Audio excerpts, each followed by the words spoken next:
William Henry Ofler lahir pada tahun 1875 di Nottingham, Inggris. Beliau adalah pendiri gereja Bethel Temple, Seattle, yang sekarang dikenal dengan nama Bethel Christian Ministries. Tanggal 16 November 1900, Rev Ofler menikah dengan Gertrude Riley, dan mereka dikaruniai 3 orang anak, yaitu Willem, Harriet, dan Edith. Pelayanan ini dimulai dari Pine Street Pentecostal Mission yang terletak di pusat kota Seattle antara Second dan Pine pada sekitar tahun 1910-an. Tahun 1919, dibangunlah sebuah gedung baru di 7th Avenue dan Oliver Street. KKR di Green Lake, Seattle, pada tahun 1919 merupakan KKR yang benar-benar dilawat Tuhan. Ratusan orang menerima kesembuhan ilahi, juga beberapa orang menerima panggilan Tuhan melalui penglihatan dan nubuat untuk melayani Dia. Di antara mereka yang dipenuhkan Roh Kudus dan dengan jelas menerima panggilan Tuhan tersebut adalah suami istri Richard Van Cleveren dan Cornelius E. Grusbeck. Dalam penglihatan itu, Tuhan menyatakan bahwa mereka harus pergi ke Pulau Jawa di Nederland, Oost-Indië, yang sekarang adalah Indonesia, untuk melaksanakan pekerjaan Tuhan yang besar di sana. Kemudian mereka menemui pendeta Ofler, gembala gereja Bethel Temple, untuk menceritakan penglihatan ajaib itu. Saat itu dimulailah persiapan untuk suatu perjalanan yang jauh. Tidak lama kemudian, terkumpul dana sebesar $1.700 Amerika, tetapi setelah itu, pemasukan dana untuk ini berhenti sama sekali. Padahal masih diperlukan $500 untuk biaya perjalanan.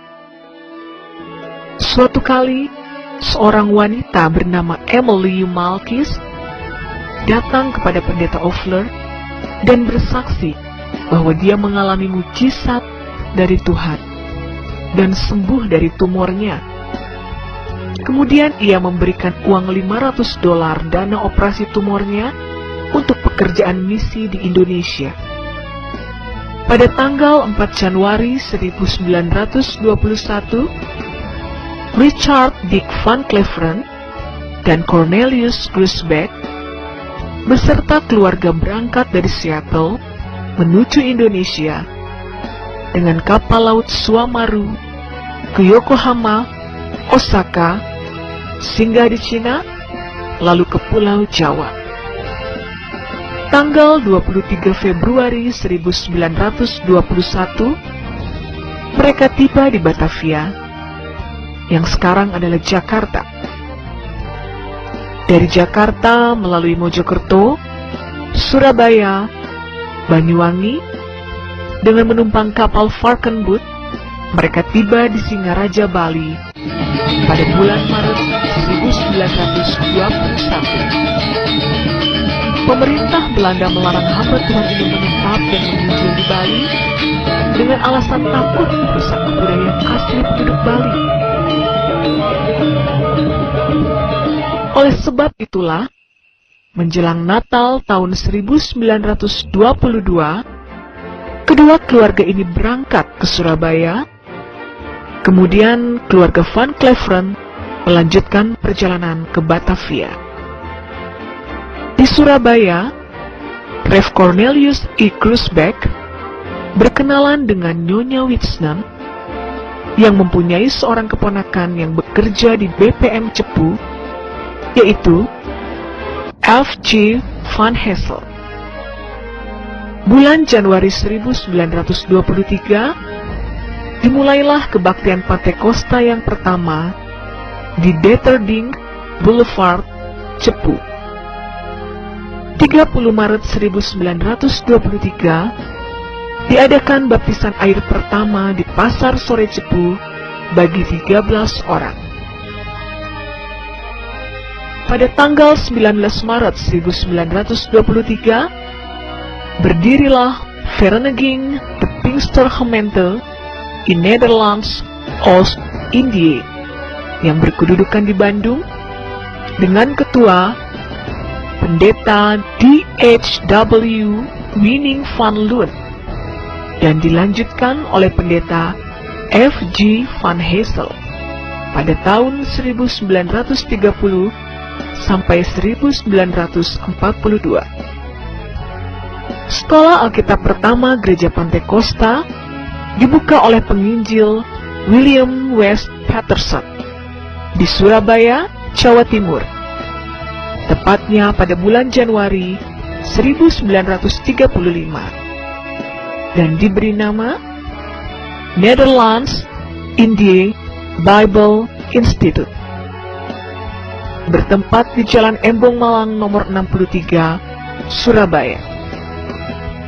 Namun dengan pecahnya Perang Dunia Kedua, maka Rev. W. Patterson harus kembali ke Amerika dan Nederlands Indië Bible Institute ditutup.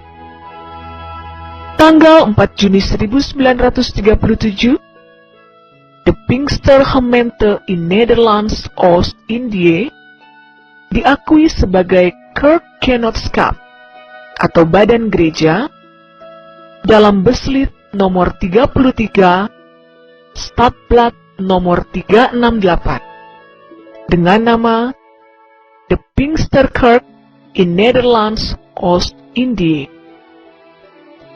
Dengan pecahnya Perang Dunia Kedua, maka beralihlah kepengurusan gereja ke tangan putra-putra Indonesia, yaitu Pendeta H.N. Rungkat, periode tahun 1942 sampai 1957. Pendeta E. Lesnusa yang meninggal sebelum habis masa jabatannya dan kemudian dilanjutkan oleh Pendeta L.A. Pandelaki, periode 1957-1973.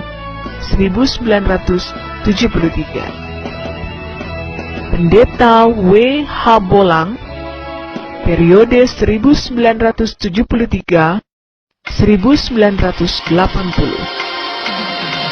Tahun 1942, nama gereja pun mulai disebut menjadi Gereja Pantekosta di Indonesia.